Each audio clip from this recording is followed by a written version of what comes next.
तुमको निहारने को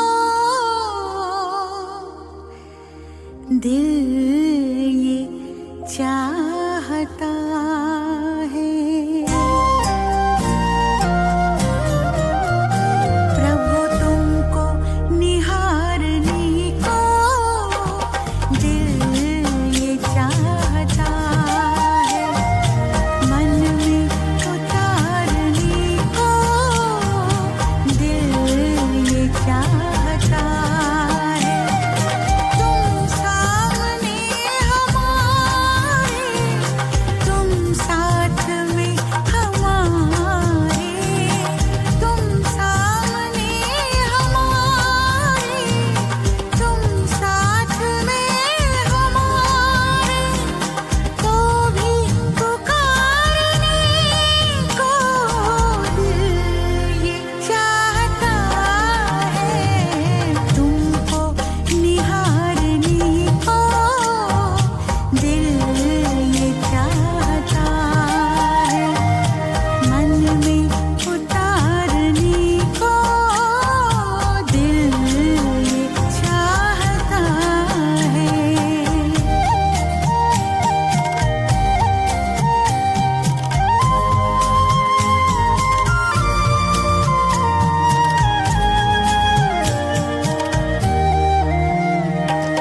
ये ज्योति बिंदु प्यारा,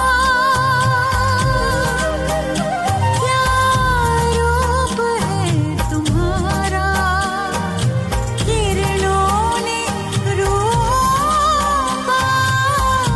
रूप है संवारा, रूप है संवारा। किस्मत संवारने को दिल ये चाहता है। मन में उतारने को दिल ये चाहता है।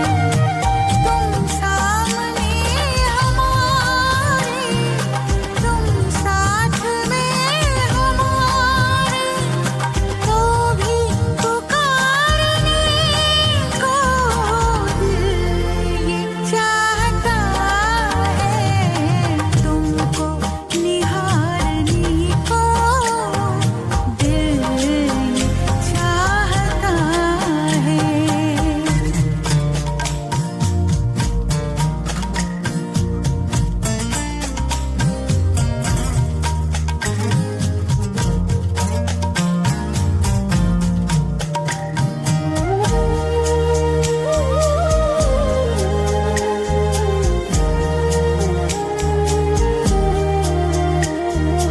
पलकों ना बंद होना, ये पल न जाने देंगे। पलकों ना बंद होना, ये पल न जाने देंगे। मिलकर बर्बाद हमको, अब हम जुदा न होंगे, अब हम जुदा न होंगे। संग युग गुजारने को दिल ये चाहता है। तुमको निहारने को दिल ये चाहता है।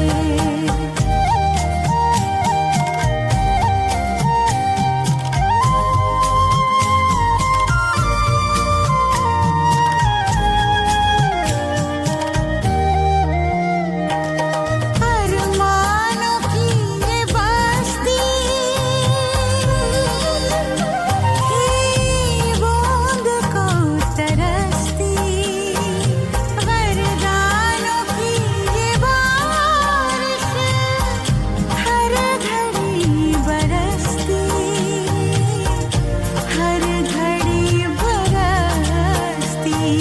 सर्वस्व वारने को दिल ये चाहता है। तुमको निहारने को दिल ये चाहता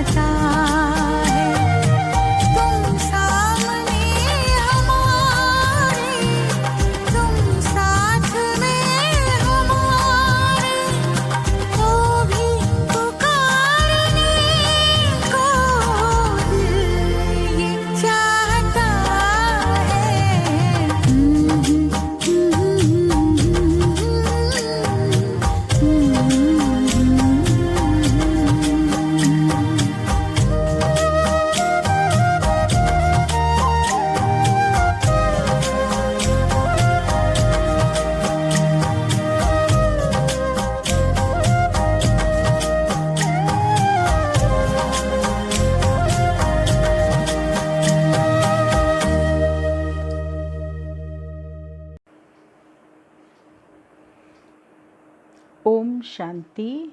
बाबा कहते बच्चे, तुम्हारी बुद्धि में इस ज्ञान का संपूर्ण सार बाबा ने दे दिया है। सृष्टि के आदि मध्यांत का ज्ञान परमात्मा आकर के तुम बच्चों को इस समय दे रहे हैं और तुम बच्चे उस ज्ञान को धारण करके मनुष्य से देवता बनने का पुरुषार्थ कर रहे हो। 17 तारीख की वाणी है। मीठे बच्चे, तुम्हारी बुद्धि में अभी सारे ज्ञान का सार है, इसीलिए तुम्हें चित्रों की भी दरकार नहीं। तुम बाप को याद करो और दूसरों को कराओ। प्रश्न है, पिछाड़ी के समय तुम बच्चों की बुद्धि में कौन सा ज्ञान रहेगा? उत्तर, उस समय बुद्धि में यही रहेगा कि अभी हम जाते हैं वापस घर, फिर वहाँ से चक्र में आएंगे, धीरे धीरे सीढ़ी उतरेंगे, फिर बाप आएंगे चढ़ती कला में ले जाने। अभी तुम जानते हो, पहले हम सूर्यवंशी थे, फिर चंद्रवंशी बने। इसमें चित्रों की दरकार नहीं। ओम शांति। बच्चे आत्म अभिमानी होकर बैठे हो। 84 का चक्कर बुद्धि में है, अर्थात अपने वैरायटी जन्मों का ज्ञान है। विराट रूप का भी चित्र है ना। इसका ज्ञान भी बच्चों में है कि कैसे हम 84 जन्म लेते हैं। मूल वतन से पहले पहले देवी देवता धर्म में आते हैं। यह ज्ञान बुद्धि में है, इसमें चित्र की कोई दरकार नहीं। हमको कोई चित्र आदि याद नहीं करना है। अंत में याद सिर्फ यह रहेगा कि हम आत्मा हैं, मूल वतन की रहने वाली हैं। यहाँ हमारा पार्ट है, यह भूलना नहीं चाहिए। यह मनुष्य सृष्टि के चक्र की ही बातें हैं और बहुत सिंपल हैं। इसमें चित्रों की बिल्कुल दरकार नहीं, क्योंकि यह चित्र आदि सब हैं भक्ति मार्ग की चीज़ें। ज्ञान मार्ग में तो है पढ़ाई, पढ़ाई में चित्रों की दरकार नहीं। इन चित्रों को सिर्फ करेक्ट किया गया है। जैसे वह कहते हैं गीता का भगवान कृष्ण है, हम कहते हैं शिव है। यह भी बुद्धि से समझने की बात है। बुद्धि में यह नॉलेज रहती है। हमने 84 का चक्कर लगाया है, अब हमको पवित्र बनना है। पवित्र बन फिर नए सिरे चक्कर लगाएंगे। यह है सार जो बुद्धि में रखना है। जैसे बाप की बुद्धि में है वर्ल्ड की हिस्ट्री, ज्योग्राफी व 84 जन्मों का चक्र कैसे फिरता है, वैसे तुम्हारी बुद्धि में है पहले हम सूर्यवंशी फिर चंद्रवंशी बनते हैं। चित्रों की दरकार है नहीं, सिर्फ मनुष्यों को समझाने के लिए यह बनाए हैं। ज्ञान मार्ग में तो सिर्फ बाप कहते हैं मन मना भव। बाबा सिर्फ याद दिलाते कि बच्चे मन मना भाव होकर रहो, अर्थात मन में बाबा को बसा लो। जैसे यह चतुर्भुज का चित्र है, रावण का चित्र है, यह सब समझाने के लिए दिखलाने पड़ते हैं। तुम्हारा बुद्धि में तो यथार्थ ज्ञान है, तुम बिना चित्र के भी समझा सकते हो। तुम्हारी बुद्धि में 84 का चक्कर है, चित्रों द्वारा सिर्फ सहज करके समझाया जाता है। चित्रों से सबको सहज समझ में आ जाता है। क्योंकि चित्र वैसा बना है। अब रावण का चित्र है तो उसको 10 सिर दिखा दिए, फिर विकार बता दिया, फिर गधे का सिर दिखा दिया तो वो असुर जैसा दिखने लगा। तो वो सहज ही हर व्यक्ति को समझ में आ जाता है। इनकी दरकार नहीं, बुद्धि में है। पहले हम सूर्यवंशी घराने के थे, जब हम परमधाम से उतरते हैं तो सीधे सूर्यवंशी घराने में आते हैं और फिर धीरे धीरे जन्म लेते लेते सूर्यवंशी से चंद्रवंशी में चले जाते हैं। फिर चंद्रवंशी घराने के बने। यहाँ बहुत सुख है जिसको स्वर्ग कहा जाता है। यह चित्रों पर समझाते हैं। पिछाड़ी में तो बुद्धि में यह ज्ञान रहेगा। अभी हम जाते हैं, वापस चक्र लगाएंगे। सीढ़ी पर समझाया जाता है तो मनुष्यों को सहज हो जाए। तुम्हारी बुद्धि में यह भी सारा ज्ञान है कि कैसे हम सीढ़ी उतरते हैं। फिर बाप चढ़ती कला में ले जाते हैं। बाप कहते हैं, मैं तुमको इन चित्रों का सार समझाता हूँ। जैसे गोला है तो उस पर समझा सकते हैं। यह 5000 वर्ष का चक्र है। अगर लाखों वर्ष होते तो संख्या कितनी बढ़ जाती। क्रिश्चियन का दिखाते हैं 2000 वर्ष। इसमें कितने मनुष्य होते हैं? 5000 वर्ष में कितने मनुष्य होते हैं? यह सारा हिसाब तुम बतलाते हो। सतयुग में पवित्र होने के कारण थोड़े मनुष्य होते हैं। अभी तो कितने ढेर हैं। लाखों वर्ष की आयु होती तो संख्या भी अनगिनत हो जाए। क्रिश्चियन की भेंट में आदमशुमारी का हिसाब तो निकालते हैं ना। हिंदुओं की आदमशुमारी कम दिखाते हैं। क्रिश्चियन बहुत बन गए हैं, कन्वर्ट भी हो गए हैं। बहुत अलग अलग धर्मों के लोग उसमें क्रिश्चियनिटी में कन्वर्ट हो गए, क्योंकि वहाँ फैसिलिटी बहुत मिलती है। वहाँ पढ़ाई में भी खर्चा नहीं करना पड़ता। आगे पढ़ाई करवा के विदेश तक भेजने का काम भी वहाँ के जो पोप एंड पाल हैं वो करते हैं, उनकी मैनेजमेंट करती है। तो इसीलिए बहुत से धर्मों के लोग उस क्रिश्चियनिटी के अंदर परिवर्तित हो गए हैं। जो अच्छे समझदार बच्चे हैं, बिगर चित्रों के भी समझा सकते हैं। विचार करो, इस समय कितने ढेर मनुष्य हैं, कितनी पॉपुलेशन बढ़ गई है। नई दुनिया में कितने मनुष्य होंगे। अभी तो पुरानी दुनिया है जिसमें इतने मनुष्य हैं। फिर नई दुनिया कैसे स्थापन होती है, कौन स्थापन करते हैं, यह बाप ही समझाते हैं। वही ज्ञान का सागर है। तुम बच्चों को सिर्फ यह 84 का चक्कर ही बुद्धि में रखना है। अभी हम नरक से स्वर्ग में जाते हैं तो अंदर खुशी होगी ना। सतयुग में दुख की कोई बात होती नहीं। ऐसी कोई अप्राप्त वस्तु नहीं जिसकी प्राप्ति के लिए पुरुषार्थ करें। यहाँ पुरुषार्थ करना पड़ता है। यह मशीन चाहिए, यह चाहिए। वहाँ तो सब सुख मौजूद है। जैसे कोई महाराजा होता है तो उनके पास सब सुख मौजूद रहते हैं। गरीब के पास तो सब सुख मौजूद नहीं होते।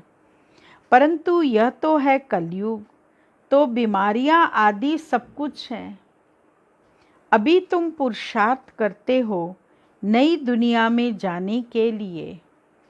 स्वर्ग नरक यहाँ ही होता है।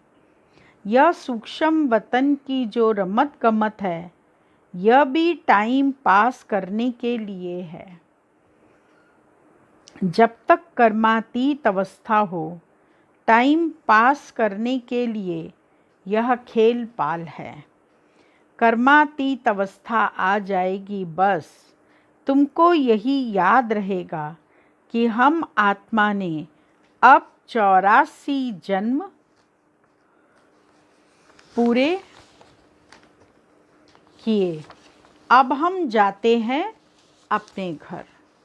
हमारे 84 जन्म पूरे हुए, अब हम अपने घर जाते हैं। फिर आकर सतो प्रधान दुनिया में सतो प्रधान पार्ट बजाएंगे। यह ज्ञान बुद्धि में लिया हुआ है, इसमें चित्रों आदि की दरकार नहीं। जैसे बैरिस्टर कितना पढ़ते हैं, बैरिस्टर बन गए, बस जो पाठ पढ़े वह खलास। रिजल्ट निकली प्रारब्ध की, तुम भी पढ़कर फिर जाए राजाई करेंगे। वहाँ नॉलेज की दरकार नहीं। इन चित्रों में भी रॉन्ग राइट क्या है, यह अभी तुम्हारी बुद्धि में है। बाप बैठ समझाते हैं। लक्ष्मी नारायण कौन है, यह विष्णु क्या है। विष्णु के चित्र में मनुष्य मूंझ जाते हैं। बिगर समझ के पूजा भी जैसे फालतू हो जाती है, समझते कुछ भी नहीं। जैसे विष्णु को नहीं समझते, लक्ष्मी नारायण को भी नहीं समझते, ब्रह्मा विष्णु शंकर को भी नहीं समझते। ब्रह्मा तो यहाँ है, यह पवित्र बन शरीर छोड़ चले जाएंगे। ब्रह्मा साधारण रूप में है, पतित आत्मा हैं और अभी पतित से पावन बनने का पुरुषार्थ कर रहे हैं। फिर जब संपन्न बन जाएंगे, पवित्र बन जाएंगे संपूर्ण रीति, तो शरीर छोड़कर फिर चले जाएंगे।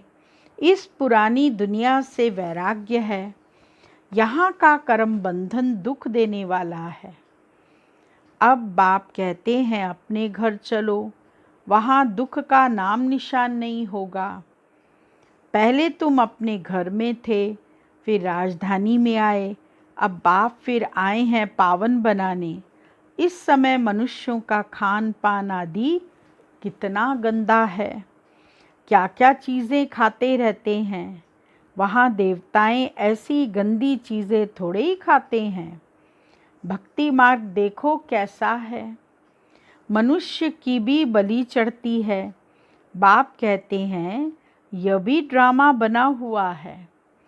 पुरानी दुनिया से फिर नई ज़रूर बननी है। अभी तुम जानते हो हम सतो प्रधान बन रहे हैं, यह तो बुद्धि समझती है ना। इसमें तो चित्र न हो तो और ही अच्छा, नहीं तो मनुष्य बहुत ही प्रश्न पूछते हैं। बाप ने 84 जन्मों का चक्कर समझाया है। हम ऐसे सूर्यवंशी, चंद्रवंशी, वैश्यवंशी बनते हैं, इतने जन्म लेते हैं। यह बुद्धि में रखना होता है। तुम बच्चे सूक्ष्म वतन का राज भी समझते हो, ध्यान से सूक्ष्म वतन में जाते हो, परंतु इसमें न योग है न ज्ञान है। वह सिर्फ एक रस्म है। समझाया जाता है कैसे आत्मा को बुलाया जाता है। फिर जब आती है तो रोते हैं, जब आत्मा प्रवेश करती है तो रोते हैं, पश्चाताप होता है, हमने बाबा का कहना नहीं माना। यह सब है बच्चों को समझाने के लिए कि पुरुषार्थ में लग पड़ें। सब चीज़ें बच्चों को दिखाई जाती हैं इसीलिए कि वो अपने पुरुषार्थ में ठंडे न हों, गफलत न करें। बच्चे सदा यह टेंशन रखें कि हमें अपना टाइम सफल करना है, वेस्ट नहीं करना है। तो माया गफलत नहीं करा सकती। बाबा भी समझाते रहते हैं, बच्चे टाइम वेस्ट न करो, बहुतों को रास्ता बताने का पुरुषार्थ करो, महादानी बनो, बाप को याद करो तो विकर्म विनाश होंगे। जो भी आते हैं उनको यह समझाओ और 84 का चक्कर बताओ। वर्ल्ड की हिस्ट्री ज्योग्राफी कैसे रिपीट होती है, नटशेल में सारा चक्र बुद्धि में रहना चाहिए। तुम बच्चों को खुशी रहनी चाहिए कि अभी हम इस गंदी दुनिया से छूटते हैं। मनुष्य समझते हैं स्वर्ग नरक यहाँ ही है। जिनको बहुत धन है तो समझते हैं हम स्वर्ग में हैं। अच्छे कर्म किए हैं इसीलिए सुख मिला है। अभी तुम बहुत अच्छे कर्म करते हो जो 21 जन्म के लिए तुम सुख पाते हो। वह तो एक जन्म लिए समझते हैं कि हम स्वर्ग में हैं। बाप कहते हैं वह है अल्पकाल का सुख, तुम्हारा है 21 जन्मों का। जिसके लिए बाप कहते हैं सभी को रास्ता बताते जाओ। बाबा कहते बच्चे तुम सभी को रास्ता बताते जाओ। बाप की याद से ही निरोगी बनेंगे। निरोगी काया तुमको तभी मिलेगी जब तुम बाबा की याद में रहोगे और स्वर्ग के मालिक बन जाएंगे। स्वर्ग में है राजाई, उनको भी याद करो। राजाई थी अभी नहीं है, भारत की ही बात है, बाकी तो है बाई प्लाट्स।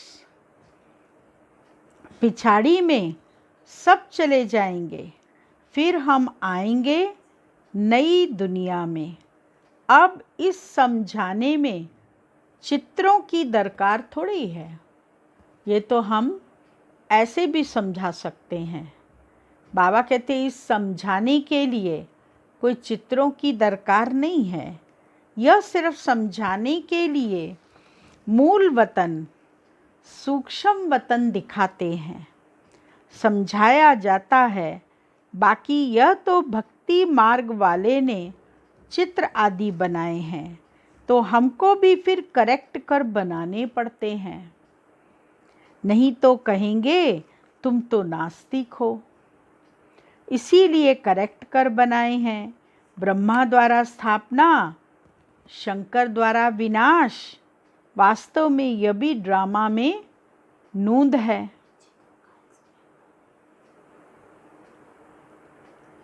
कोई कुछ करता थोड़ी है।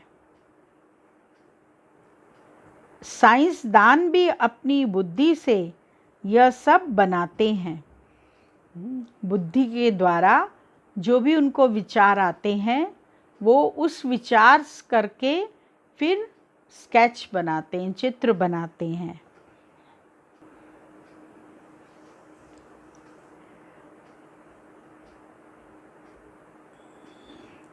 तो हमको भी फिर करेक्ट कर बनाने पड़ते हैं चित्रों को, जो चित्र भक्ति मार्ग के बने हुए हैं, समझाने के लिए, क्योंकि लोगों के दिमाग में वही चित्र सामने होते हैं। तो बाबा ने भी चित्र बनवाए।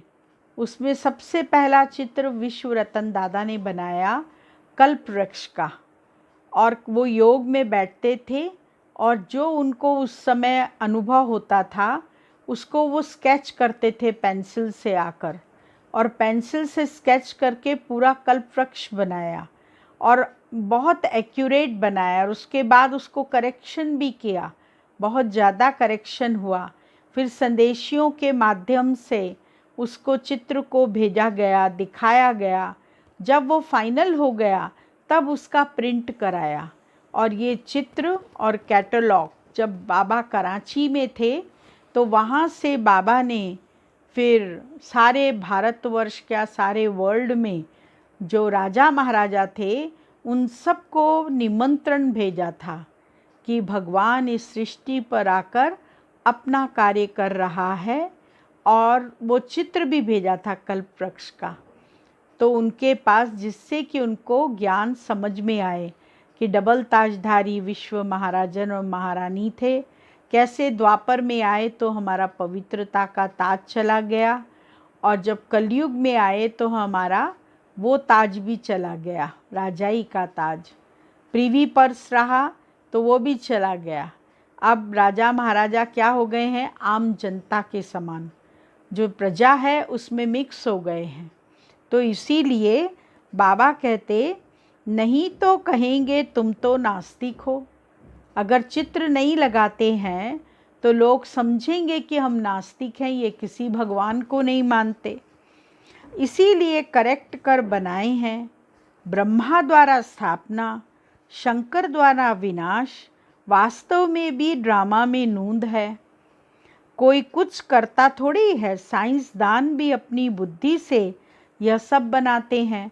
वो भी जो स्केच बनाते हैं स्पेस के, चंद्रमा के, सूर्य के, मंगल के, वो जो उन्होंने पढ़ा है, जो उन्होंने अपनी दूरबीन से देखा है, उसके माध्यम से वो चित्र तैयार करते हैं। भल कितना भी कोई कहे कि बॉम्ब्स न बनाओ, परंतु जिनके पास ढेर है वो समुद्र में डालें तो फिर दूसरा कोई न बनाए। वह रखे हैं तो ज़रूर और भी बनाएंगे। अगर एक व्यक्ति ने बॉम्ब्स बना के रखे एक कंट्री ने, और वो उन बॉम्ब्स को सबको कहता मत बनाओ, लेकिन वो खुद नहीं उसको फेंकता, तो सब अपनी सेफ्टी करने के लिए तो बॉम्ब्स बना के रखेंगे। इसीलिए सब लोग उस होड़ में बनाते रहते हैं। अभी तुम बच्चे जानते हो सृष्टि का विनाश तो ज़रूर होना ही है, लड़ाई भी ज़रूर लगनी है। विनाश होता है फिर तुम अपना राज्य लेते हो। अब बाप कहते हैं, बच्चे सबका कल्याणकारी बनो। बच्चों को अपनी उच्च तकदीर बनाने के लिए बाप श्रीमत देते हैं। मीठे बच्चे, अपना सब कुछ धनी के नाम पर सफल कर लो। भगवान के नाम पर सब कुछ अपना सफल कर लो, नहीं तो क्या होगा? किनकी दबी रहेगी धूल में, किनकी तो धूल में दब जाएगी, किनकी राजा खाए, किनकी गवर्नमेंट ले लेगी टैक्स के रूप में और दूसरे रूप में, और किनकी आग जलाए, किनकी आग में जल जाएगी। तो बाबा कहते, बाप खुद कहते हैं, बच्चे इसमें खर्च करो।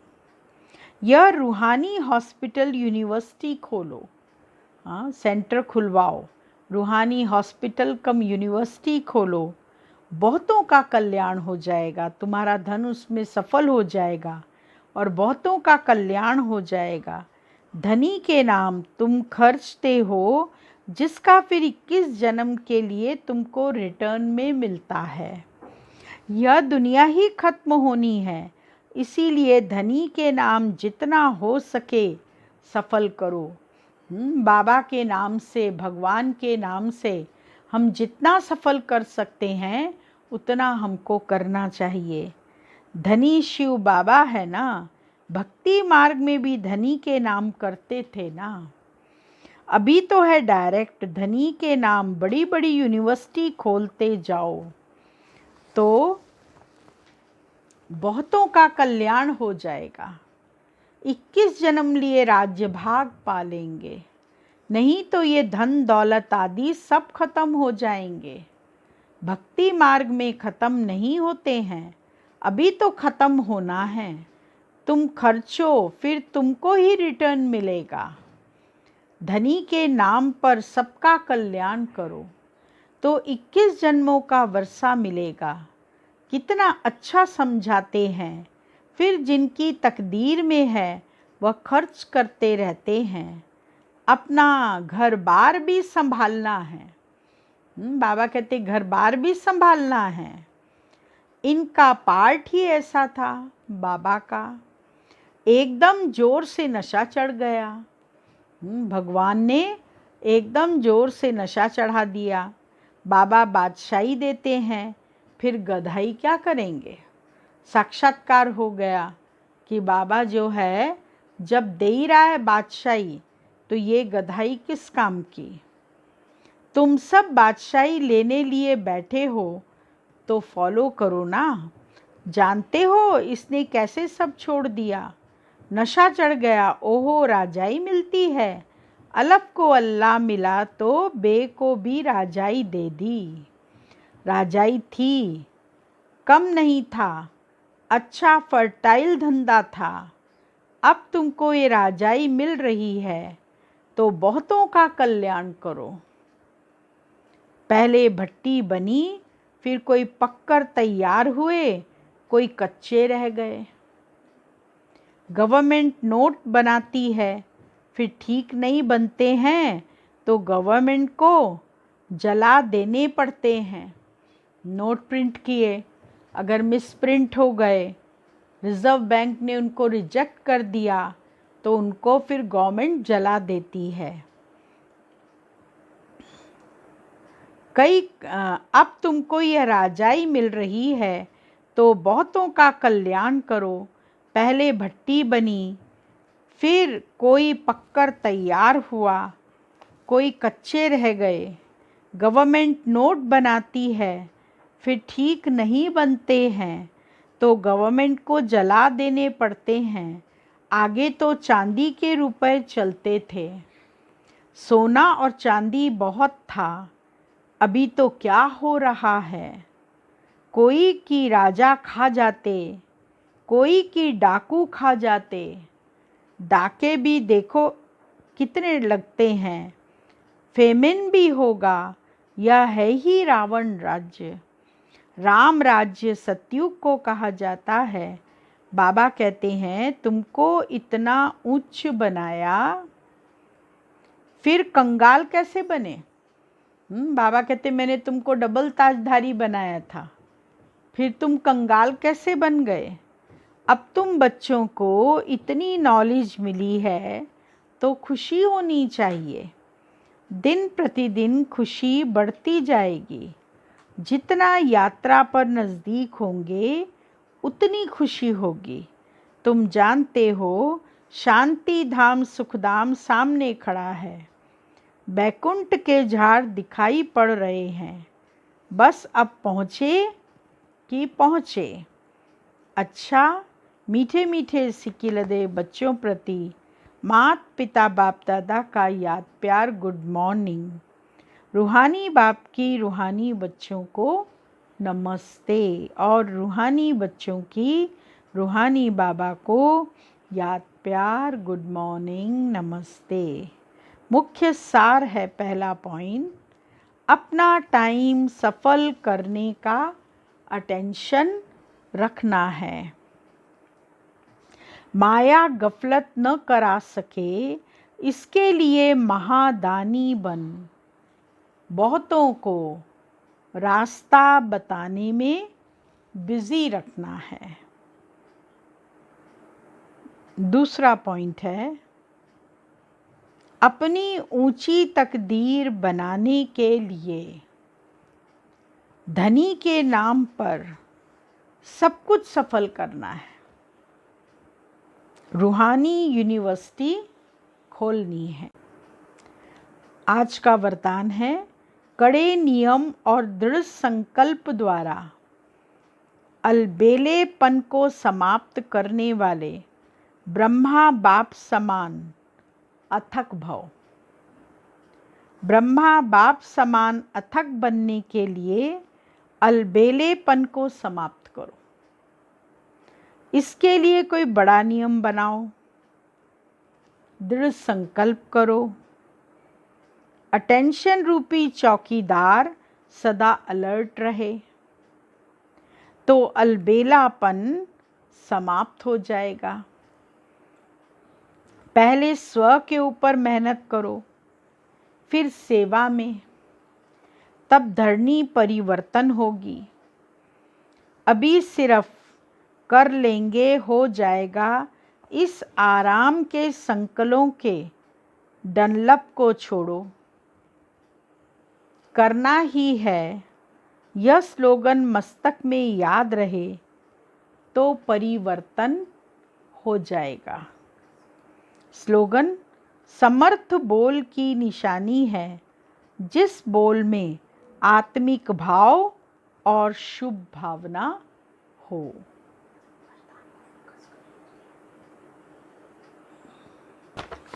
आज का जो वरदान आप सबने सुना, कितना अच्छा बाबा ने हम बच्चों को सुनाया है। वैसे तो रोज़ ही बहुत अच्छे अच्छे वरदान अभी आ रहे हैं, पर इसमें बाबा ने हमको कहा है कि अपने नियमों को कड़ा रखो। जो हमारे नियम हैं उनको हमको बिल्कुल मजबूत रखना है, उनको छोड़ना नहीं, ढीला नहीं होना, मनसा में व्यर्थ चिंतन नहीं करना, समर्थ चिंतन करो, दृढ़ संकल्प रखो कि हमको अलबेलेपन को समाप्त करना है। जो हमारे अंदर अलबेलापन है उसको समाप्त करना है और ब्रह्मा बाप समान अथक सेवाधारी बनना है। कि इतनी एज होते हुए भी ब्रह्मा बाप कितने अथक सेवाधारी थे, रात और दिन सेवा में तत्पर रहते थे, चाहे स्वयं की सेवा करें चाहे अन्य की सेवा करें। ऐसे ही हमको अपने आप को अलर्ट रहें, अलबेलापन समाप्त हो जाए और अटेंशन रूपी चौकीदार के समान हमको अलर्ट रहने का पुरुषार्थ करना है और मेहनत करनी है कि हमें इस धरनी को परिवर्तित करना है। कर लेंगे, हो जाएगा नहीं, करना माना अभी तुरंत करना है। इसीलिए संकल्प हमारा जब दृढ़ होगा तभी हमें कार्य के अंदर सफलता की प्राप्ति हो सकेगी। ओम शांति।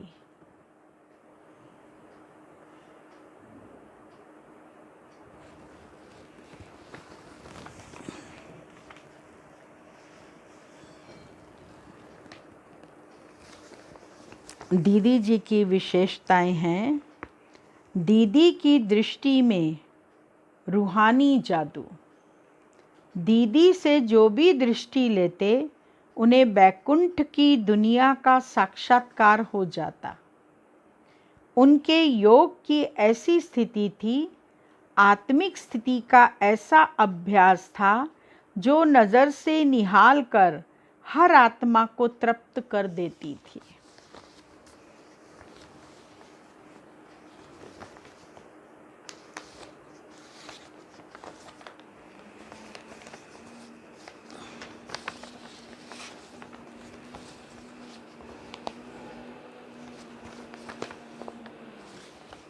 मुख्य शिक्षा जो हम सबको पहले दिन सुनाते हैं कि तुम्हें 4 नियमों का पालन करना है।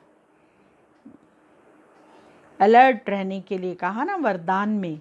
तो ये जो 4 नियम हम आपको सुना रहे हैं, आप सब ने भी सुने हैं, परंतु इनको पक्का करने का काम आपका है। इसमें ढीला नहीं होना। पहला है ब्रह्मचर्य, दूसरा है सत्संग, तीसरा है शुद्ध अन्न और चौथा है दैवी गुण। ये चारों ही हमारे नियम हैं और इन नियमों के ऊपर चलना ये हम बच्चों का काम है।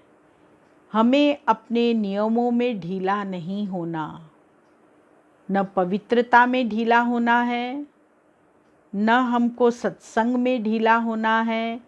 रेगुलर मुरली सुनना, पढ़ना ये हमारा कर्तव्य है। अन्न की शुद्धि में भी ढीला नहीं होना।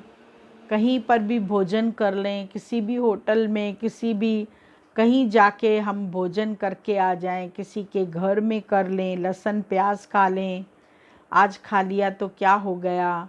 लेकिन शुद्ध अन्न माना अन्न की शुद्धि बहुत चाहिए। और फिर दैवी गुण, देवता बनने वाले हैं तो दैवी गुण हमारे अंदर अच्छी तरह से होना चाहिए। तो हम अपने में चेक करें कि कहाँ तक इन नियमों का पूर्ण रूप से पालन किया है। कर्मणा में तो नहीं आते, लेकिन मनसा में भी संकल्प न आए। सदैव संग दोष से बचे रहें। सदैव एक बात याद रहे कि एक की सुननी है, एक को ही दिल में बसाना है। एक की सुननी है और एक को ही दिल में बसाकर रहना है। ओम शांति।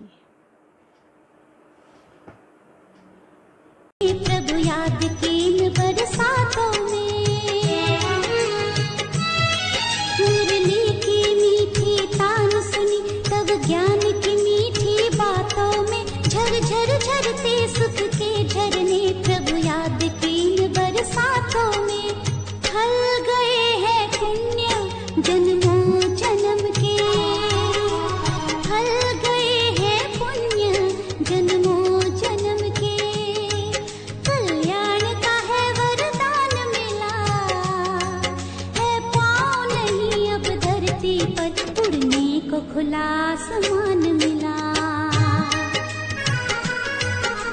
मिल गए जो आप भगवान हमें, मिल गए जो आप भगवान हमें।